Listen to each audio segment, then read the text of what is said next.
Hello and welcome to Dinis Guarda YouTube podcast show.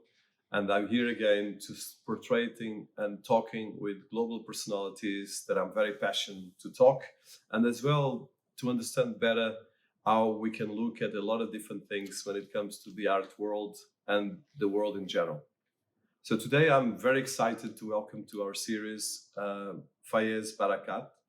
And it's an honor to have him here. So Fayez Barakat is best known as one of the world's most important dealers and collectors of ancient art in the world.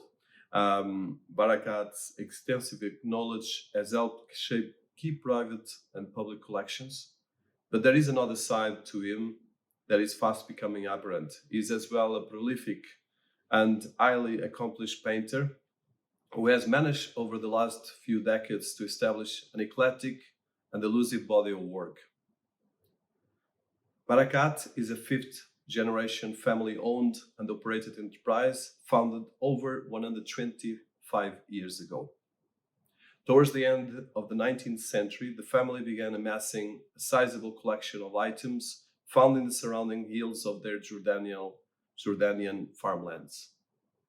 And soon enough, workers, farmers, and merchants from all over the region caught wind of the rapidly growing Barakat collection and had to see it for themselves. Some wanted to buy, and some wanted to sell, some to trade, others wanted to admire, and some to learn. So this was the beginning of one of the biggest art ancient collections in the world that amasses different areas, different locations, and the wealth of knowledge and expertise and assets that is unique in the world. So this family, led right now by Fayez Barakat, has been creating one of the most amazing art organizations that has both the pieces, the collection, but as well a huge network and galleries around the world.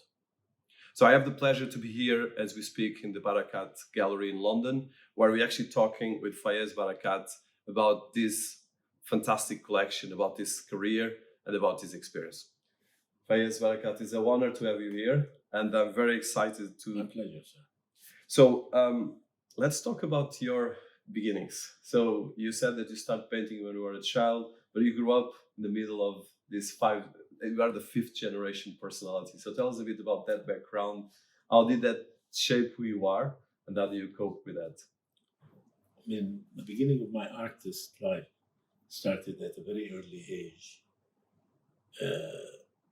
I grew up with my mother always complaining that I took, pencils and started drawing, on the walls of our house. And this was not a good thing, to do, But art has been running in my blood since childhood. And I painted all through my life. Yeah. I mastered more than 100 different techniques. I'm self-taught, even though, I was advised by Pablo Picasso, by Marc Chagall, who were friends of mine, growing up in Jerusalem, to attend art school. But the art school was not as exciting, for me, I felt I knew more than the student, more than the teachers, of how to handle, my own art. And that's where I am at this stage. So tell us how did you cope with, in one end, being an artist, creating your own style, creating your fantastic artwork, but at the same time keeping the art collection and looking at ancient art, dealing with a lot of different artists, history, and so forth? You see, this goes back into the 19th century. My family, my great-grandfather and my grandfather were farmers. And while farming the land, the workers would come across tombs. And out of the tombs, they discovered these archeological objects that my great-grandfather and my grandfather have always taken this alongside with the produce to sell in the marketplace. And undoubtedly, people walking through the streets of Jerusalem, at that time were quite excited, to discover these archaeological objects that at the time, sold for pennies, if I may use that term, because they were not so valuable. But when I came into the family business, I noticed a great importance to the archaeological side of these items.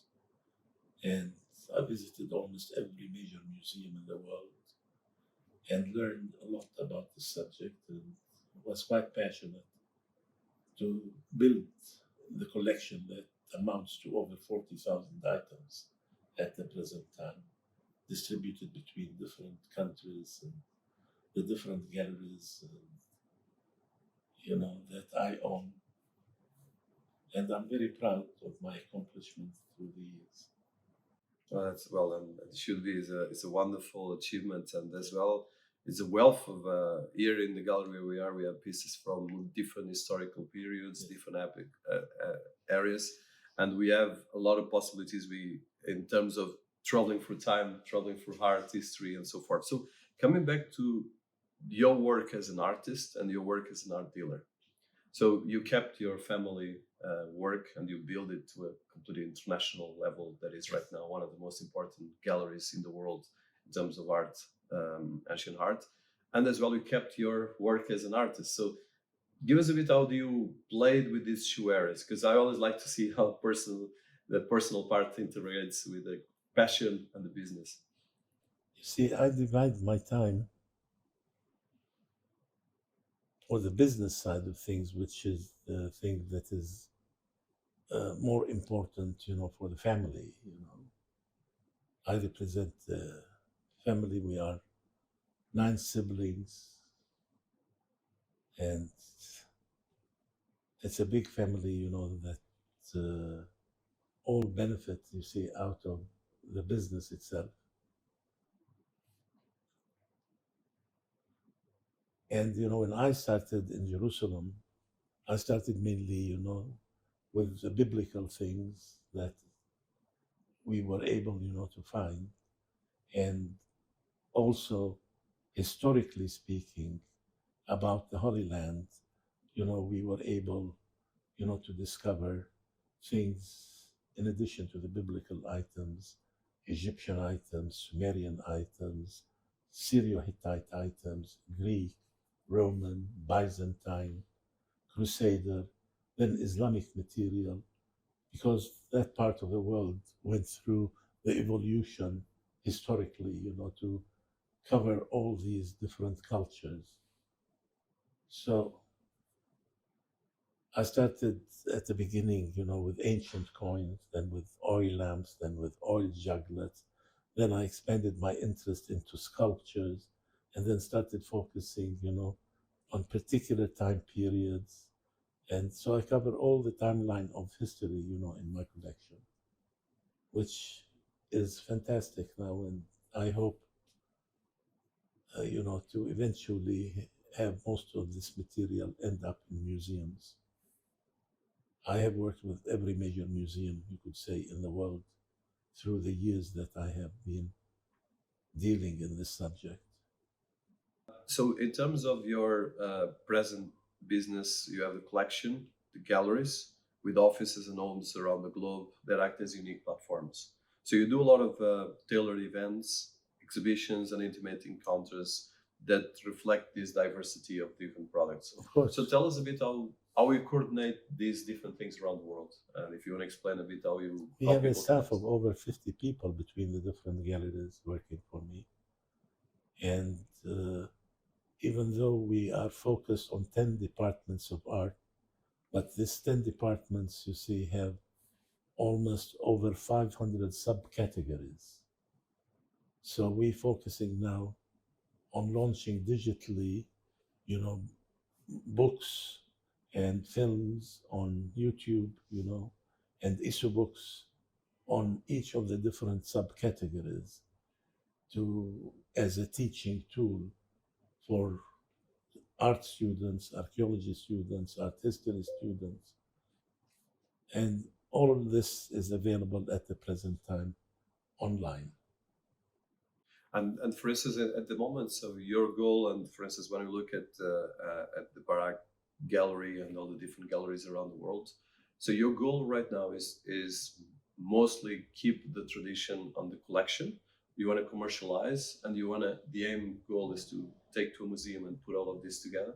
Just in terms of the direction you want to go with your collection. Undoubtedly, it is, we are a commercial gallery, but sooner or later, a lot of these commercial items will end up, in major museums because of the quality of the item. They are all museum quality items. And how do you deal with all the security, insurance, and as well all the business part of managing some of assets, millions of dollars, some of them, and your collection is worth probably multi-billions. How do you keep that part between the private, the public, and the relationships you have between your galleries and the museums? Because I think it's important for people that I are have not professionals, you see, that are handling each department, and they are the ones that I have already entrusted, and they are handling all these financial affairs. So in terms of you mentioned the different time histories. For instance, you have Greek, Egyptian, Syrian, a lot of different areas. So from the 10, you mentioned around 10 departments. 10 departments. So where would be the ones that you want to highlight? So any department in particular you want to highlight, or one area that you think is your biggest assets? Oh, they all are very important, to me. I mean, my Chinese collection, for example, is the largest and best outside of China in private hands. My African art collection, my Chinese collection amounts to over 2,000 museum quality pieces. I have my African art collection, which I blame to Pablo Picasso, who I met when I was 16 years old in my father's shop. And he and another gentleman were speaking about African art, and I was infuriated, because I wanted to sell my Greek or Roman or biblical things to these clients. And I turned around to Pablo Picasso, who I did not know then who he was, and said, please, I want to introduce you to Greek and Roman art. African art is ugly and primitive.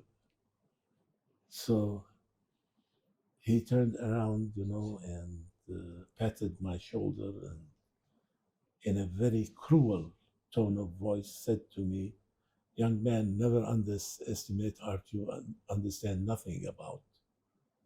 Amongst African artists, you sometimes find talents that are far superior than the Greeks and the Romans. At that time I disagreed, with him, but after collecting a lot of the works that I have, which amounts over 5,000 items presently, I can see what he meant.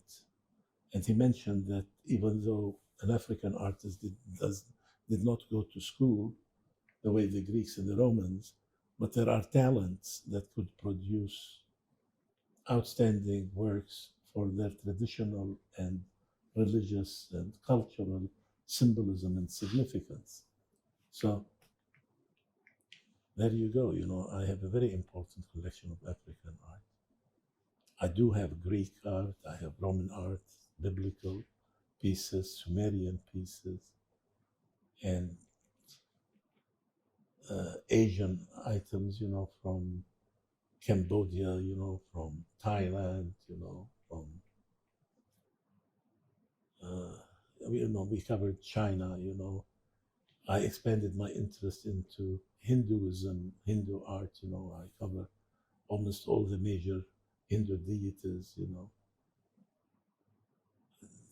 Can't think of what else I could tell you. I understand. So let's go back to Picasso. So you would say that Picasso was the person that helped you create part of your African collection? Yes, he was the... And you kept a relationship with him at the time?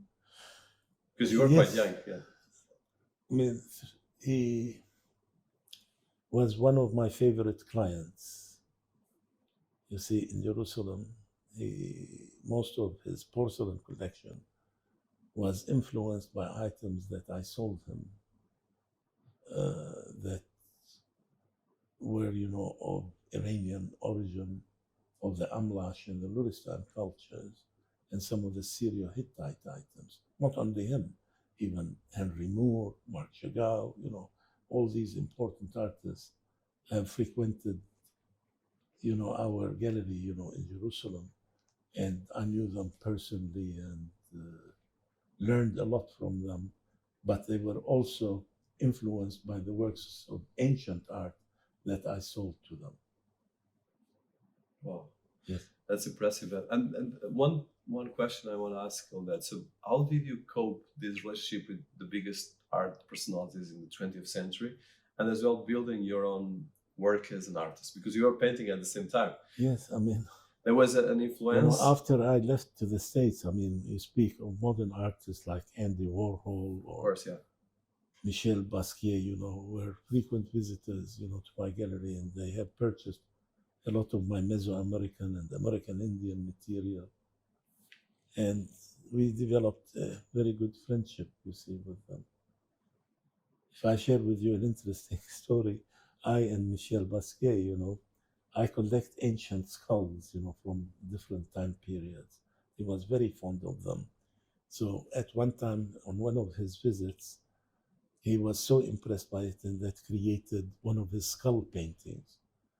And at the time, in the 80s, he offered to sell it to me for $2,000, And I said to him, Michel, I can't buy this because I have children. And it has no space, in my small home in Beverly Hills.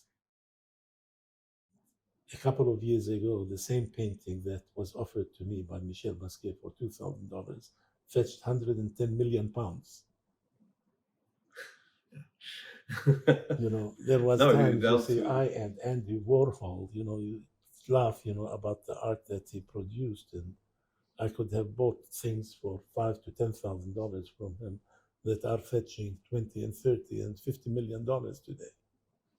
At any time when you're dealing with these global personalities and artists, and of course the most important, you mentioned probably the 10 most important in history of the 20th century at least, this affected, did you share your hat as a gallerist and dealer and art dealer and your hat as an artist? Did you ever work with them or build something together? Or yes, I mean, through the almost 60 years being in this business, I met many prominent personalities in the art field or on the political field, or presidents or kings or princes.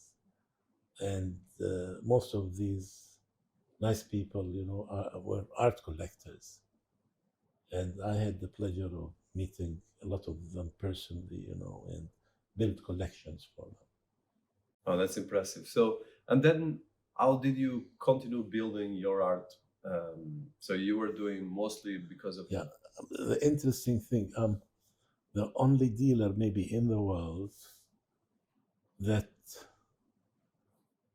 was more a collector rather than a dealer.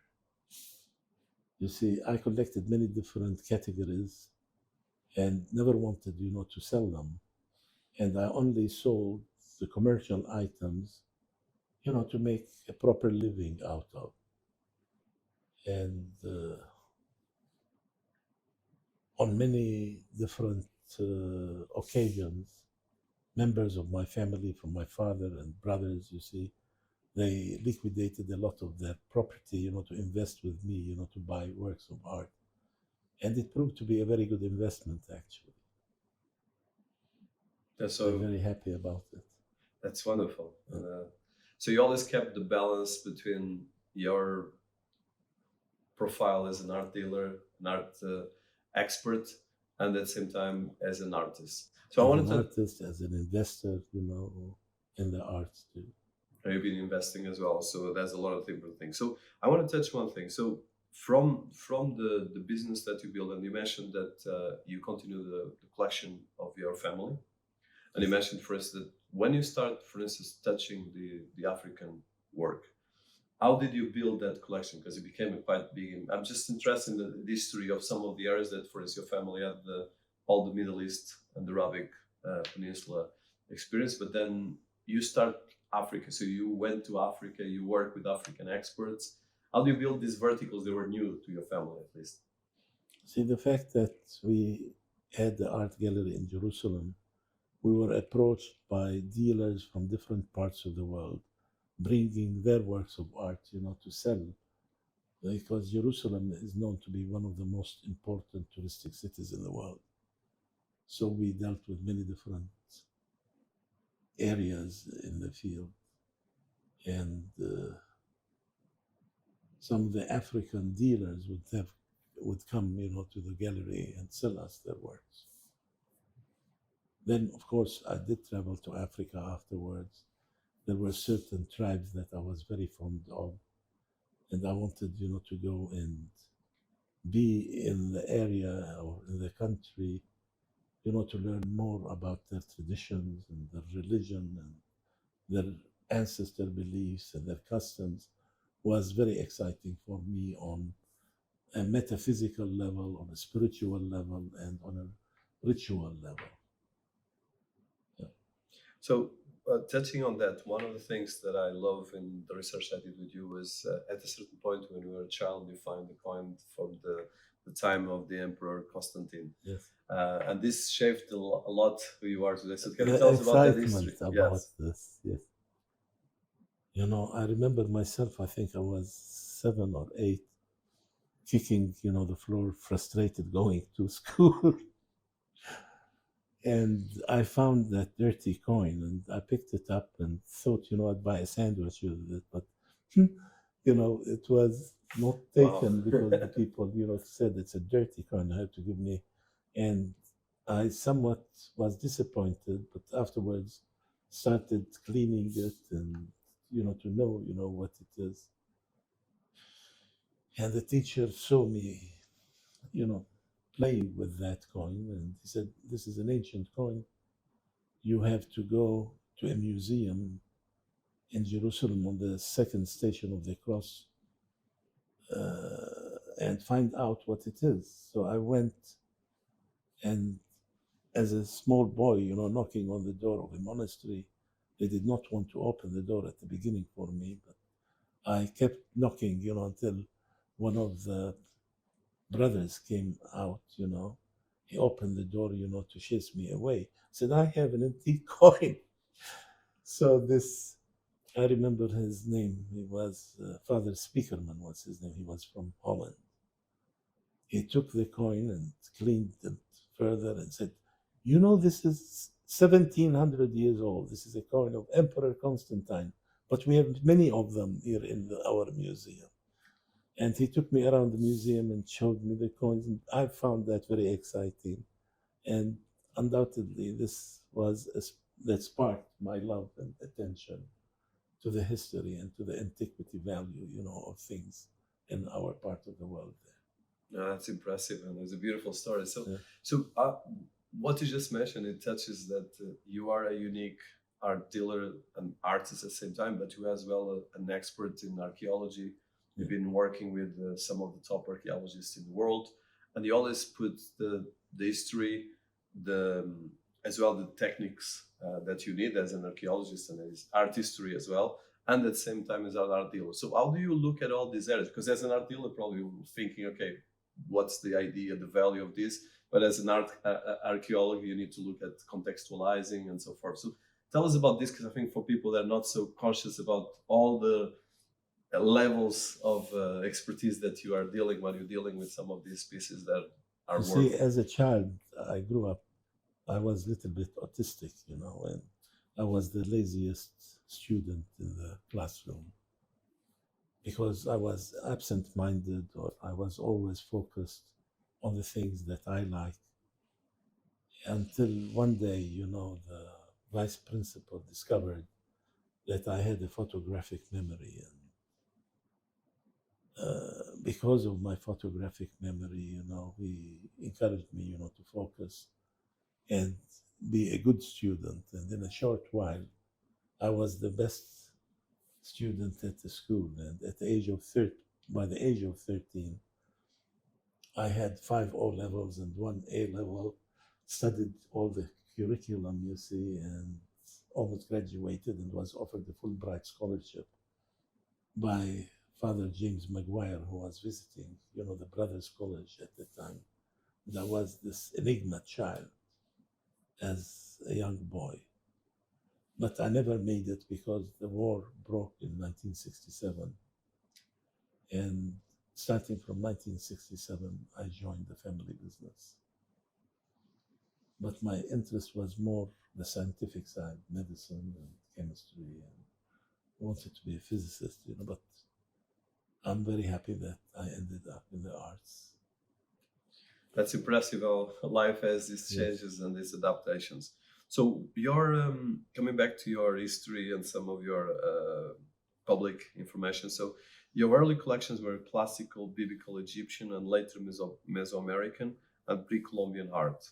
And partly there's a story that this later Meso-American pre-Columbian art was that you had a team that in part of your life story that was influenced by the actor John Huston, and of course one of the biggest personalities in Hollywood.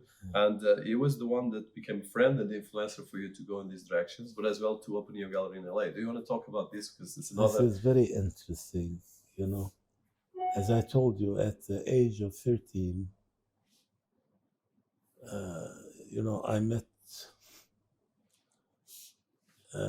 Bella Chagall, who was the granddaughter of Marc Chagall. And, as teenagers, we hung around and we went even to the studio of Marc Chagall and used some of his canvases and painted both of us on the canvases. He was always excited to see how interested both of us are in the arts. And when I started painting, I hung one of my paintings in my father's shop at the time to show off and to be proud that this is what I have accomplished. A gentleman comes in who have became, friend of the family at a later time. He saw one of my paintings. He said, "Is this a Jackson Pollock's painting?" I turned around and the truth of the matter is, it's the first time I hear Jackson Pollock. I did not know who Jackson Pollock was. So defiantly, I said, "Sir, this is not Jackson Pollock. This is my painting. I painted it." And he looked down at me. He was a tall gentleman. And he said, "Bullshit, this is a Jackson Pollock." And again, I said, "Sir, I painted this." He said, "How much is it?" I said, "It's not for sale. I just took this painting, to share, with the friends and the family, and I hope you like it." He said, "Yes, I like it, but you have to tell me a price." And he was offended that I said it was not for sale. He said, "If it's not for sale, take it down the wall." I turned around and said, $10,000, sir. And to my big surprise, he pulled out his checkbook and wrote $10,000 for me, for the first painting I ever sold. And he grabbed the painting, and I got $10,000, from him. But he was very happy, with it. But became a friend of ours. It turned out to be Mr. John Huston, who was the film producer. And he was the one that started my interest in Meso-American art. We have a lot of these biblical fertility goddesses that we call Astarte, for example, and some of the Greek and the Roman different deities that I used to sell. He says, I go to Mexico, and there are many similar things, but they are less expensive than the things that you are selling here. And he, on other trips of his, he started bringing some of these things, and I started exchanging Meso-American art to biblical and to classical pieces with him. And the fact that he was at one time living in Los Angeles, he invited me over to his home, and I saw an incredible collection that he had. And it got me quite interested in thinking of moving to the United States and learn more about Meso-American art. And I also have possibly the world's biggest Meso-American art collection in the world. Oh, that's very impressive. And for But instance, he was the person that sparked my interest. If you go online, you would see over 100 different publications on the different subjects that I have covered through my life. oh, that's really impressive. I want to touch one thing. So, for instance, when you start that part of your collection, you visit the places, you hire archaeologists. Yes, I know. I went, and of course, I went and visited Mexico. I went to Guatemala. I went to San Salvador. I visited Costa Rica. I mean, any of these subjects that were of fascination to me. I visited the archaeological sites. I became good friends with the archaeologists at the museums and the curators at the museum, and built that contact so I could learn the maximum possible about all these things. It's really impressive. So you always kept your scientific side and the study and the way you put the methodologies. So one question I have to ask. So as being the fifth generation of your family, how did you pick the business of your family, and you pick with your parents, with your family, and I'm sure relatives? How did it go, that transition from you taking over the business? Because of course, like I said, there's your siblings, there's your, and I'm interested specifically because that touches a lot of things in succession and a lot of different things that you deal especially with so much. I have to bring to your attention something very important. At the time you see us grow up, in the Middle East, all the Middle Eastern countries were allowed to deal with antiquities, not as of today, they are no longer allowed to do that. And we were able to offer these items to tourists to buy them, but to export them, we had to submit them to the Department of Antiquity that have the first right of refusal. Okay. You see my point? So in that process, you see, myself and my family were the biggest dealers even in the Middle East, and we had the biggest gallery, there since I was 15 or 17 years of age. And even when Israel took over that part of Jerusalem in 1967, before 1969, they gave us, the biggest prize of the most important gallery, tourist gallery, in Israel. So we were very successful, in selling these works of art, for the tourists. And of course, there are many major museums that built collections, to show the development of the art, through different time periods and cultures. I was the person, building these collections for these museums. No, that's very impressive. So I want to touch right now into your art. So as an artist, you were always painting, and you mentioned the association with Jackson Pollock, but you didn't know it was Jackson Pollock. So how do you see your art? Because I know that your art right now is most of your focus. There was a quote from you, I'll just repeat, that you mentioned that the antiquities side, the ancient art side is taking 10% of my concentration. And the new challenge now is for me, I'm quoting you, to succeed in being an artist that art critics think I am. So tell us a bit about this quote and about yourself as an artist. You see, anytime I visited museums, I always looked at the work of art and felt or put myself in the shoes of the artists that have painted these works, and have always been marveled and fascinated by the techniques and by the mastery and by the perfection that these artists have achieved in their lives. And in many ways, I was very envious to become the artist that I am now.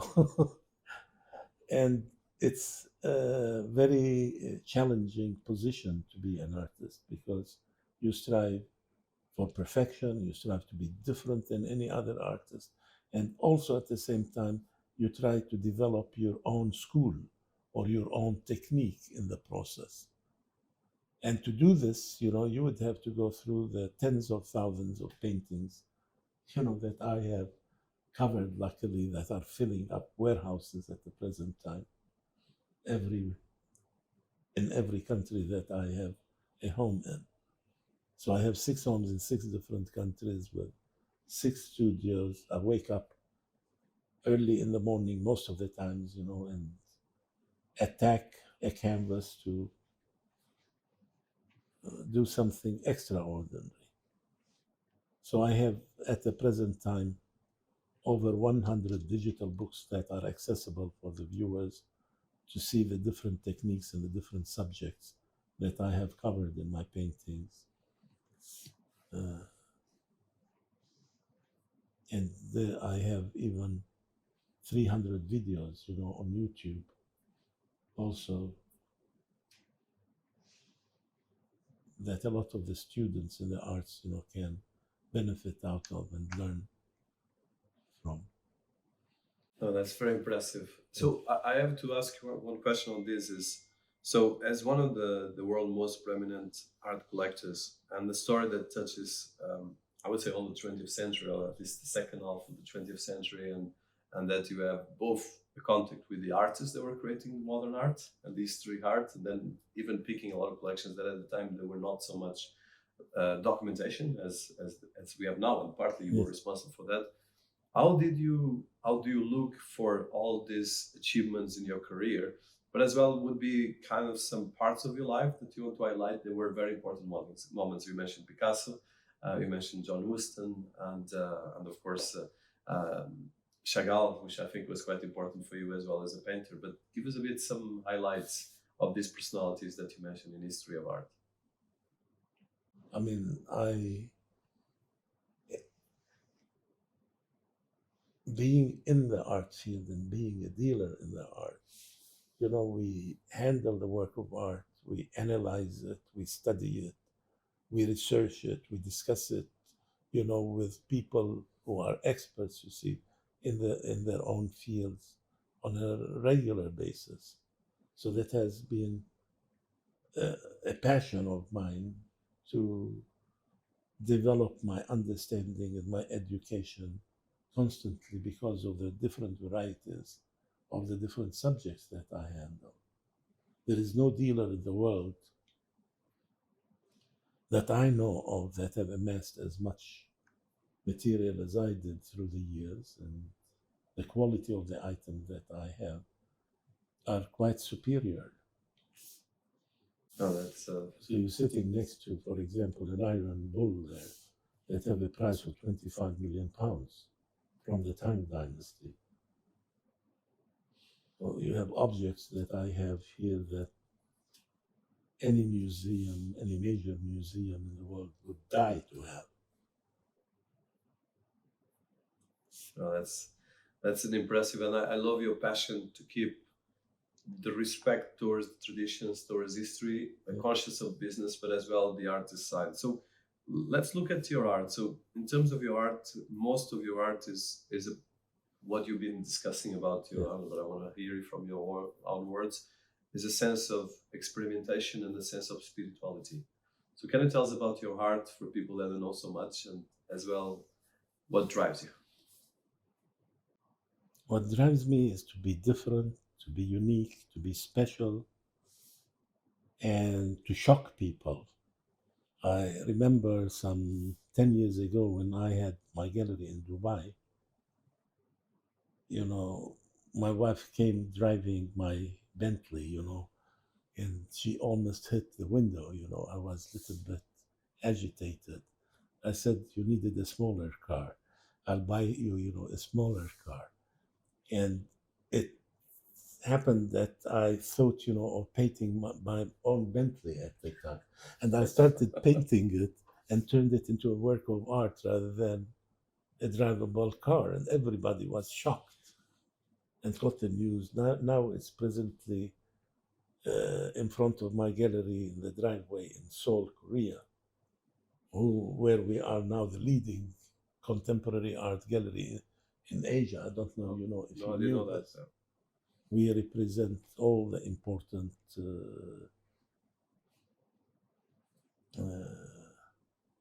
artists there. And presently, my wife is in Dubai, in Abu Dhabi, with the art show. So other than that, at one time I had the Buddha, that is from the Ming Dynasty. Also, that happened in Dubai, where insects started attacking, the wood and started deteriorating. I felt so bad about it, and we had to freeze that Buddha, and then, to protect it from the cracks, I painted it. Some people were offended, but I was not trying, to offend anybody. I was trying to enhance the beauty of this Ming Buddha that I had, that more people have seen, more people admired, and then it would have been in its own condition deteriorating. So I recreated it, and I'm doing a lot now on some of my African pieces. When I run out of canvas, I go through my collection, and if I see something with an interesting face or an interesting position or an interesting form, I paint it to enhance it. I find that quite exciting, and a lot of my clients love it and appreciate it, and I'll be happy to show you samples of it in my studio.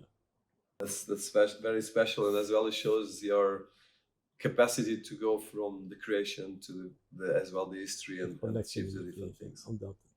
So one question I have that you touched multiple times in some of your interviews and as well in your work is the healing power of art. I know that this is very important for you. Tell us about it. Oh,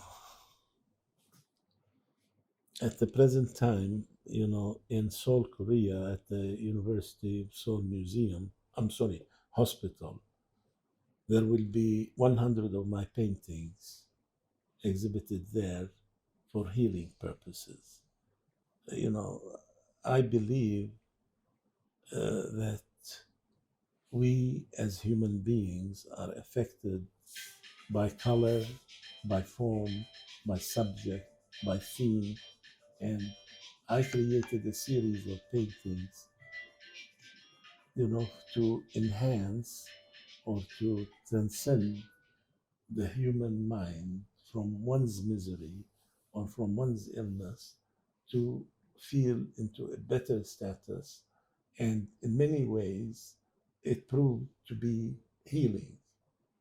There is Dr. Bogdan. I don't know if you have seen the big article that was written about me, where I produced 8 videos. I call them Beyond Bliss. Did you see these? Yes, I studied for the interview. It's very special. Yeah. And now this is going, I think, to be in different clinics. Dr. Bogdan told me that even the United Nations are considering, to sponsor me, for this kind of works. And I'm very proud, to see at least that my type of art is taking a direction that would be, the beginner, to help people change their status of mood. So you have one of the biggest collections of Islamic and Arabic art that exists in the world today. Yes. Can you tell us about that collection? How did you build it, and a bit of the present state? My Islamic collection is possibly one of the best known in the world. A lot of it, was acquired already, by the museum in Qatar. And I still have several thousand items consisting of things from the beginning of Islam, from the time of the Prophet Muhammad through the time of the Mamluks. And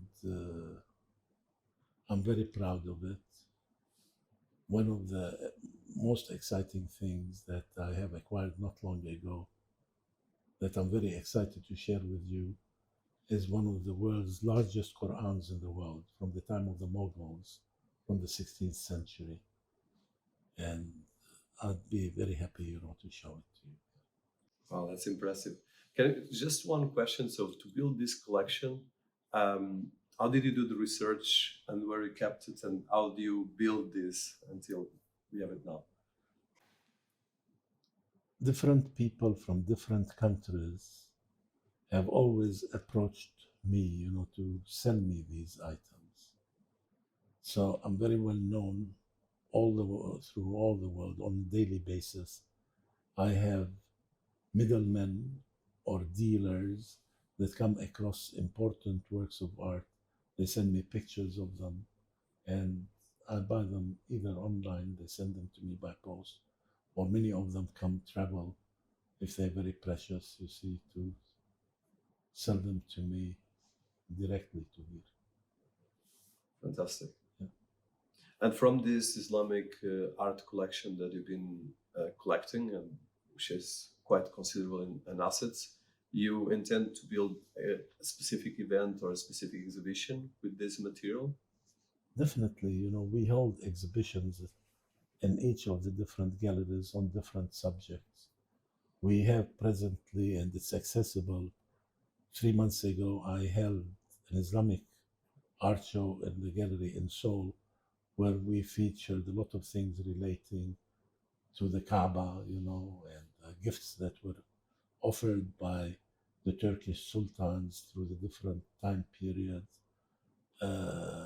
like the sitara, for example, or the belt that surrounded this, or the mahmal that carried the sitara, from Egypt to Mecca, offered by Sultan Abdul Hamid. We have many very interesting things, and all these are accessible on our website that one can see and study about. So, my last question is next to you there is a bag that carried the key of the Kaaba, presented by one of the sultans 500 years ago. You can look at it and 500 years ago. Put That's it and impressive. show it to Yeah, me I will show. if you wish. So this piece is 500 years ago. Yes, it is dated. It reads here Mulana al-Sultan al-Ghazi, and it bears the date 850 of the Hijra year, which places it to be over 500 years ago. This is excellent condition. Yeah. It's beautiful. So the Sultan had the key and the lock of the Kaaba carried in this beautiful silk bag. Wow. It has For people something very listening to us, this is interesting. very special. Well, thank you so much. It's been an honor, and this is really impressive. For how much would be a piece like this? This is 60,000 pounds. Well, it's 500 years. It's really impressive, and your paintings have, of course, decades of experimentation, and you've been building a fantastic overflowing. So another concept that you have is that you've been always, like you said, testing and trying to push the boundaries of your own creation. Yes. So how would you, with the different decades where you build your paintings and your work as an artist, what is the legacy you would like to leave, especially bearing in mind all the fantastic things you achieved, but as well on your art and you as an artist in particular? Oh dear, each one of my paintings is a symphony, carrying a message that can only be understood by someone that have equal spiritual and intellectual capacity to comprehend it and translate it in their own lives. My latest series of paintings was influenced by a site. I was invited by the Royal Commission to go to Saudi Arabia, to visit Al Ula, for example. And this place, that desert over there, inspired me so much, because I felt that millions of years ago, this desert was an ocean. And most of the hills that are in this desert are fossilized corals. So after meditating about this subject, Prince Abdullah, one of the princes, who is a dear friend of mine, wants to build a hotel there, and he wanted to me, to create something quite special about in his hotel of 400 rooms. And he commissioned me to paint 1,000 paintings, believe it or not. I could show you a copy of the catalog. Would you like to see it? Yeah, I would like. I'll put it. We'll put it in the production. The books, the actual paintings are upstairs, in one of the rooms now, that are in preparation to be delivered, for that museum. So I have been tackling subjects that other artists did not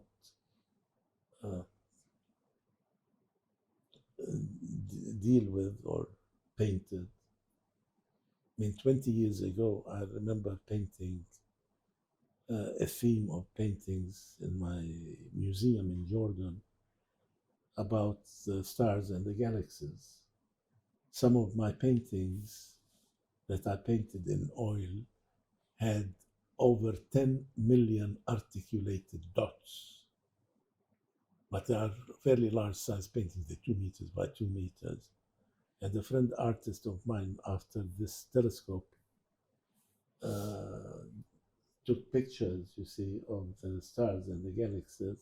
He said, look, you painted this 20 years ago, that's being discovered. So I defy the concept of abstractness, for example. I don't think anything is abstract. I feel that I hope, that I'd be recognized with someone who have developed, a whole new school of art. That would be the thing I would like to be remembered by. I have two quotes that I love that you said, and I think they're very special. So let's start by one as you as voracious collector. And this is your quote: I have always been a voracious collector. Sometimes I don't have 10 cents to my name because I spend everything to buy more. So tell us about this. Oh my God. Collecting ancient art is a disease. You can't, anybody that comes in and offers me something that I can relate to intellectually, historically, and you feel that you just want to own that thing and you want to share it because it's again a message coming through your hand that you have to really pass to another museum or to another collector. And in the process, if you know what it is that you're doing, and from a business point of view, it has always proven to be profitable. You see my point? So it's your passion, but as well is a way of life. That's why you built one of the biggest art collections in history. Okay. So another question, that this is more you as an artist, and I love this one. I think that the artist who created such masterpieces did not want to own them just for their ego. So it was about the pieces of art, and it was in the context of one interview. I love this one. So at the end of the day, you are as well an artist and you are a collector. I want to touch this and this quote of yours. Dear, we don't own anything. We are just guardians and temporary guardians. We come with nothing and we would leave with nothing on this earth. I mean, the only pleasure that we get is the temporary satisfaction of the time that we enjoy. But that's all I can say. It's very wise. Yeah. So last one, and I think this is more in terms of, so at the moment, and this is another quote of yours that I love, I spend the majority of my time on this now, that means creating, and I think I have a lot to say, a lot to express. This is the accumulation of my experiences. I'm leaving something important behind. So if you can quote on this, and I think this shows what you just said, but I would like to entitle this on the sequence of your work as an art collector and as an artist. See, the most important thing that I deduced or did my deduction of is that we are all human beings, are a cell in the body of the God or the body of the universe. And we're all connected and interconnected.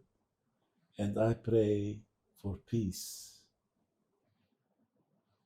to the world, I mean, at this present time, in this interview with all what's going on in the world, if it is in Palestine or if it's in Gaza or if it's in the Ukraine, is a very sad period of our lives. I would like to pray and invoke everybody to pray for peace. It's a wonderful one to conclude. So it's been an honor. There's much more questions, but we'll put a lot of information. Thank you so much for this time. My pleasure.